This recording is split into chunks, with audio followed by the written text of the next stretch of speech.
안녕하세요. 저는 결혼한 지 1년 만에 이혼하게 된 30대 여자입니다. 신중하게 결정한 결혼이었던 만큼 같이 이 남자랑 죽을 때까지 함께이고 싶었는데 시아버지와 싸우고 결국 이혼했어요. 저는 지방에서 구급 공무원으로 일하고 있습니다. 대학교를 졸업하자마자 독하게 마음먹고 1년 공부해서 되었어요. 그리고 직장 생활을 시작한 이후 지인의 소개로 남편을 만나게 됐어요. 남편은 배를 타는 뱃사람입니다. 항해사라는 직업은 들어만 봤지 잘 알지는 못해서 이렇게 오래 떨어져 있어야 한다는 건 서로에게 어느 정도 호감이 생기고 알았어요. 2년의 연애를 했지만 남편이 보통 8개월에 한 번 들어왔기 때문에 같이 보낸 시간이 많지는 않았고요. 그럼에도 불구하고 남편은 제가 보여준 인내심과 믿음에 반했다며 자기와 결혼해달라고 하더라고요. 경제적으로도 심리적으로도 절대 어렵게 하지 않을 거라면서요. 친정 부모님은 그래도 부부가 붙어 살아야 되는데 그렇게 오래 떨어져 있으면 서로 안 좋다고 달가워하지 않으시더라고요. 하지만 남편이 선상에서도 저희 부모님께 자주 영상통화도 드리고 카톡도 하면서 다가가려고 노력을 했고요. 그런 남편의 성의와 정성에 감동하신 저희 친정 부모님께서 결혼을 허락해 주셨어요. 하지만 시댁 식구들은 좀 다르더라고요. 시댁 식구들은 저를 탐탁치 않아 하시더라고요. 나중에 알게 된 일이지만 당시 남편이 벌어서 가족들에게 경제적으로 도움을 많이 줬던 것 같더라고요. 그런데 남편이 결혼을 하면 아내인 저에게 경제권을 넘길 거라고 하니 제가 자기들 돈을 훔쳐가는 기분이었나 봐요. 게다가 남편에게는 결혼하지 못한 손위신우가 있었는데 동생이 먼저 결혼하는 것에 굉장히 불편해했대요. 이런저런 이유로 제가 잘못한 건 하나도 없음에도 불구하고 예비 시댁에서 엄청나게 미움을 받고 있었습니다. 하지만 그런 상황에도 불구하고 남편은 저와 결혼하겠다는 의지를 굽히지 않았고 자식 이기는 부모 없듯 결국 저희는 부부의 연을 맺게 되었습니다. 어렵게 이룬 결혼인 만큼 끝까지 보란듯이 지켜내고 싶었는데 이렇게 되어서 지금도 마음이 좋지만은 않습니다. 늘 배를 타고 해외를 도는 남편을 위해 신혼여행은 해외로 가지 않고 제주도로 떠났습니다. 그리고 제주도에서 돌아온 지 3주 만에 남편은 다시 배를 타러 떠났고 8개월 만에 돌아왔습니다. 남편과 만나자마자 제 첫 질문은 부모님께 전화드렸냐는 거였어요. 그도 그럴 것이 저희 시부모님은 제가 이틀에 한 번씩 안부 전화를 드려도 언제 전화하는지 벼르고 있었다거나 부하가 났다거나 전화기를 놓고 기도하고 있었다는 식으로 비꼬시는 게 특기시거든요. 사실 남편이랑 같이 있어도 시댁에 전화드리기가 며느리 입장에서는 쉬운 일이 아닌데 남편과 결혼한 지 한 달도 안 돼서 떨어져 있다 보니 전화를 자주 드리기가 참 어렵더라고요. 처음에는 그래서 일주일에 한 번 정도 드렸는데 그걸로 시모에게 엄청 야단을 맞았어요. 그 이후로는 그래도 2, 3일에 한 번은 드리려고 늘 노력하고 있고요. 그래도 한 번도 좋은 소리를 들어본 적이 없네요. 아무튼 얼마 전 사건이 있었어요. 비 내리던 토요일 오전 시부모님이 저희 사는 지역에 있는 한의원에서 진료를 받고 가셨어요. 남편이 직접 모시고 오고 데려다 드리고 점심도 같이 했대요. 그런데 며느리인 제가 전화 한 통을 안 했다고 시모가 화가 많이 나셨던가 봐요. 저는 그때 미국에서 사는 친구가 오랜만에 귀국을 한 기념으로 둘이 1박 여행을 간 상황이었어요. 남편도 잘 아는 친구고 남편도 흔쾌히 다녀오라고 했습니다. 한의원에 오시는 건 미리 예정되어 있던 일이 아니라 저는 전혀 모르는 상황이었어요. 그리고 남편은 모처럼 친구와 놀러간 저에게 전화 좀 하라고 하기가 그랬는지 자기 선에서 대충 수습을 했나 보더군요. 아무튼 시모가 신우에게 서운하다는 이야기를 했고 신우가 주말인데 부모님한테 하루 주무시고 가라고도 안 하고 그냥 보냈다고 따지려고 남편한테 전화를 했나 봐요. 그런데 남편이 전화를 안 받으니까 저에게 전화를 했던 거죠. 제가 안녕하세요 형님 이라고 전화를 받자마자 안녕 같은 소리 하네. 난 안녕하지 못하고 네 남편 전화 안 받는데 너님은 대체 어디세요? 라고 빈정대더라고요. 제가 당황해서 네, 저 지금 바뀐데 라고 말을 하자 바뀐 데는 반말이고요. 말 끊어먹지 말고 똑바로 하세요라며 저를 다그치더라고요. 그래서 저도 도대체 갑자기 왜 그러시는데요? 라고 물었죠. 그러자 내가 너님 남편하고 통화를 해야 하는데 전화를 안 받으니까 그런데요. 그러면서 언제 집에 들어가서 확인할 수 있냐고 따지듯 묻더라고요. 그래서 저는 일이 있어서 내일이나 돼야 들어간다고 말했죠. 그러자 너님 남편은 너님 산책 갔다던데 또 다른 소리를 하네. 아주 웃기는 애들이야. 라며 전화를 딱 끊더라고요.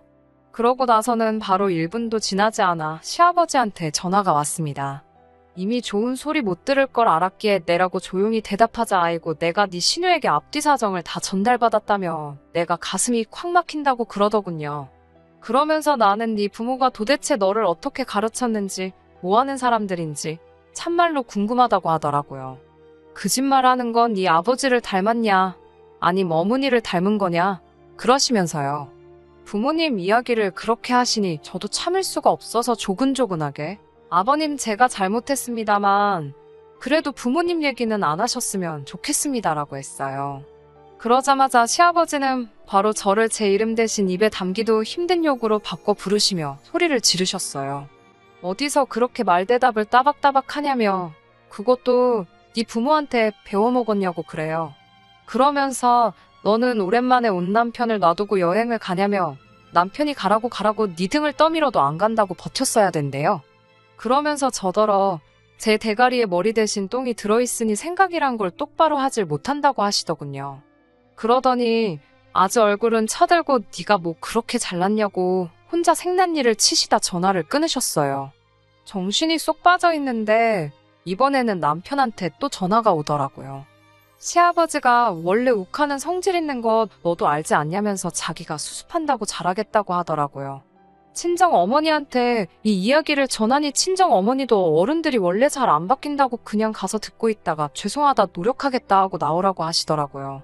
억울했지만 친정 어머니 조언을 마음에 새기고 여행에서 돌아오자마자 시댁으로 향했습니다.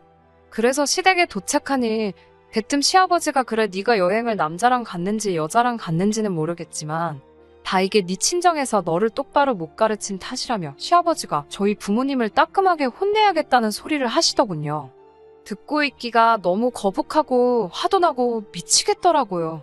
신우가 저를 싫어해도 제가 먼저 다가가는 게 맞다면서 윗사람 섬길 줄도 모른다고도 하고 한마디 대꾸라도 하려다 친정 어머니가 그냥 듣고만 있으라 하신 말씀이 생각나서 참을 인자 몇 번을 가슴에 새기며 노력하겠다고 잘하겠다고 했어요. 그러자 말만 번지르르한 사람치고 잘하는 사람 본 적 없다고 그냥 그런 말뿐인 말 하지도 말라 하시더군요. 그래도 그나마 남편이 저 대신해서 그게 아니고 라며 해명이라도 할라 하니 시어머니는 어디서 빨래방망이 같은 걸 들고 와서는 남편을 패려고 하더라고요. 너는 내 아들도 아니라면서 내가 이 세상 뜨고 싶었다는 소리나 하시고요. 그러더니 대뜸 돈 관리는 누가 하냐고 물으셨어요. 제가 하고 있다니까 공무원 나부랭이가 그렇게 큰 돈 벌어나 받냐면서 네가 뭔 재주로 관리를 하냐고 소리를 막 지르더라고요. 제가 남편한테 어떻게 좀 해보라는 식으로 눈치를 줬지만 결국 자기 부모님이라 그런지 강하게 못 나가더라고요. 그런 남편을 보고 있으니 나는 평생 이 언어폭력을 견디며 살아야 할 수도 있겠다 라는 두려움이 몰려오더라고요. 남편마저 저를 지켜줄 수 없다고 생각하니 더는 버틸 수가 없었고 그래서 자리를 박차고 일어났습니다. 그러자 저 싸가지 없는 게 어른 말 안 끝난 거 안 보이냐고 고함을 치시더군요.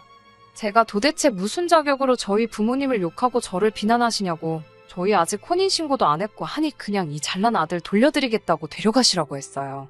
엄밀히 말하면 우리 모두 아직 남남이니까 저한테 함부로 하지 마시라고요. 그리고 시아버지께 아버님부터 따님 교육 똑바로 시키라고 삿대질을 해대며 저도 악을 썼습니다. 나이값도 못하고 저렇게 이기적이니까 저 나이 먹도록 시집도 못 가고 사람 구실도 못한다고요. 그래도 저는 손윗사람이기에 인격적으로 대해드리고 존중해드리려고 노력했다고요. 그러자 어디 어른한테 삿대질이나 하냐며 한 대 칠 기세로 손을 올리더군요.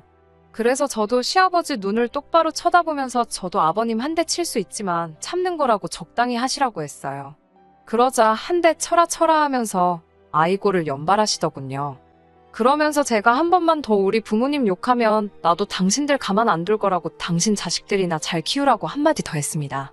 남편한테도 널 믿고 사느니 내가 차라리 걔를 키우겠다고 꺼지라고 했어요. 그리고는 신혼집으로 돌아와 비밀번호도 바꿔버렸습니다. 어차피 신혼집도 못 구한 상태라 저희 친정 어머니가 월세 주시던 빌라에서 일단 살고 있었거든요. 얼마 지나지 않아 남편이 쫓아와 자기가 다 잘못했다고 일단 문 좀 열고 이야기하자고 하더라고요. 저는 더 이상 너를 믿고 의지할 수도 없고 너네 부모 상대하기도 싫다고 그만하자고 얘기했고요. 그 후에 저는 친정 부모님께 전화해서 있던 모든 일을 말씀드렸어요. 한숨만 내쉬던 친정 아버지께서 저더러 그래도 잘했다고 속 시원하다고 하시더군요. 그리고 몇 시간 뒤 남편이란 자식이 와서는 자기가 일단 시부모님께 제가 반성하고 있고 와서 빌고라고 얘기했대요. 그러면서 그냥 나 죽었어 하고 길하더군요. 그 이야기를 옆에서 들으시던 친정아버지가 이 자식이라며 현관을 열고는 너 이 자식 팔다리 아주 다 부러뜨려버린다고 우리 딸 근처에 얼씬도 하지 말라고 엄포를 놓으셨어요. 장인어른을 여기서 볼 줄은 몰랐는지 걸음아 나 살려라 도망을 가더라고요. 결국 남편과는 이혼하게 되었습니다. 남편은 어떻게든 시부모님과 연을 끊고 살 수는 없다는 거였고 저는 그렇다면 어쩔 수 없다는 입장을 고수한 탓이었죠. 남편은 그래도 일말의 양심은 있었는지 짧은 결혼 생활 동안 저 혼자 외로웠던 것도 알고 자기 부모님이 별난 것도 안다면서 그동안 모은 돈은 위자료라 생각하고 저 덜어 다 가지라고 하더군요. 그렇게 적금 얼마와 남편이 채워넣은 가전제품은 제 몫이 되었습니다. 공무원이라는 안정적인 직장도 있고 벌이 좋은 남편도 있었으니 내 인생은 앞으로 평범하면서도 행복하겠다고 생각했는데 이렇게 변수가 생길 줄은 몰랐네요. 하지만 새로운 시작을 하는 마음으로 다시 한번 열심히 살아보려고 합니다. 물 흐르듯 살다 보면 또 좋은 일들이 생기겠죠.